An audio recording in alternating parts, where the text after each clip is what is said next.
Ministro, eu queria primeiro perguntar o que representa, tanto para a Polícia Federal, para o sistema de justiça que o senhor comanda aqui do país, a questão da prisão desse traficante lá em Moçambique, do Fuminho.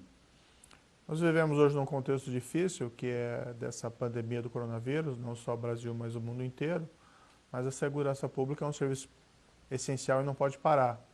E há tempos que se buscava a localização dessa pessoa, que é suspeita, indicada de ser uma das lideranças dessa organização criminosa, principal fornecedor aí de cocaína para o Brasil.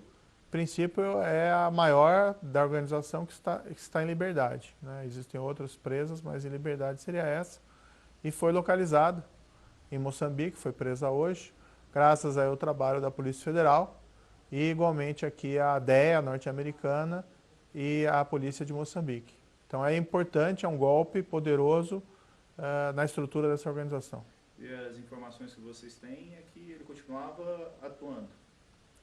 Há suspeitas, inclusive, de que essa pessoa esteve envolvida em elaboração de planos de resgates de alguns cúmplices que se encontram presos.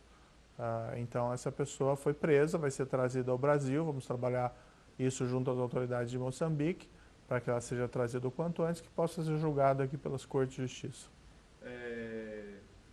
Nas informações que vocês têm, a questão do tráfico de drogas, ele continuava fornecendo cocaína e drogas para a organização criminosa aqui no Brasil? Essas são questões que vão ter que ser colocadas perante a Justiça, avaliadas pela Justiça.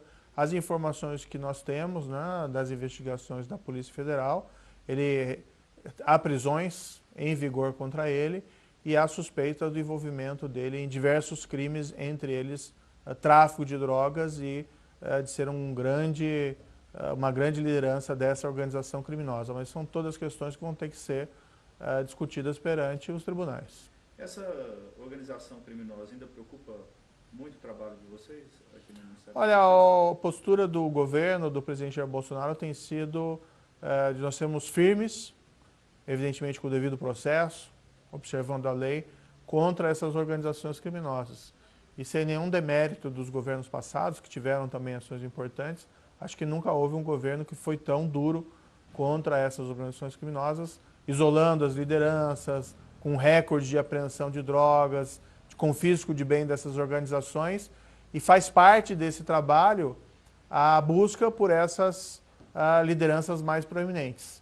Estando elas soltas, ainda que foragidos, foi possível que a polícia, né, a lei brasileira chegasse até elas, e agora a nossa responsabilidade é trazê-lo ao Brasil. O preso de hoje, vocês pretendem trazê-lo também aqui para o Presídio Federal, aqui em Brasília? Não, esse dado é ainda prematuro.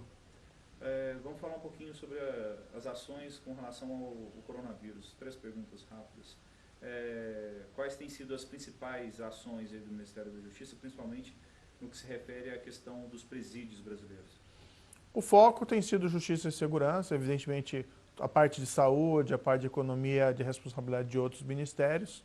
Em relação aos presídios, há a preocupação para que não se dissemine o coronavírus no âmbito prisional, dado que a população ali está sob confinamento, e existe também uma parcela percentual, não mais do que 10%, que se tratam de grupos vulneráveis por idade ou principalmente por comorbidades. Então, desde o início foram tomadas medidas tendentes a isolar mais essa população carcerária.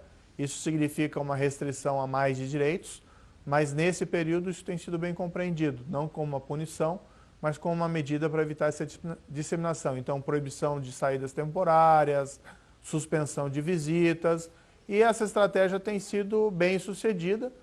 Tem havido alguns casos, né, de infectados que têm sido identificados nos últimos dias, mas isso tudo está sendo controlado. Pois é, o senhor falou de casos que foram identificados nos últimos dias. Na Papuda, embora não seja um presídio à parte, né, não seja do presídio federal, mas do presídio local, primeiro caso na quinta-feira, no domingo já 20 casos. Isso demonstra como nessas áreas de confinamento o risco é maior de disseminação do vírus?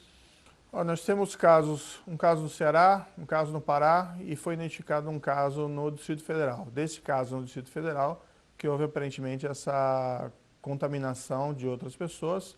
Nós estamos esperando ainda as informações oficiais do Distrito Federal. Sim, isso significa que, identificadas as situações da espécie, esses presos têm que ser isolados o mais rápido possível. E com relação aos índios, ministro, o que vocês...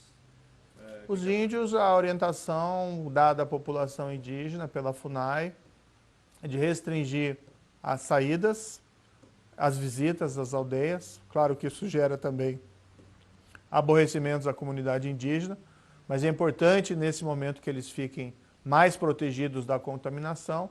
Tem surgido pontualmente alguns casos em situações muito específicas. A FUNAI também está providenciando a entrega de cestas básicas para a população, para atender essas necessidades momentâneas. Também estamos acompanhando a situação com atenção.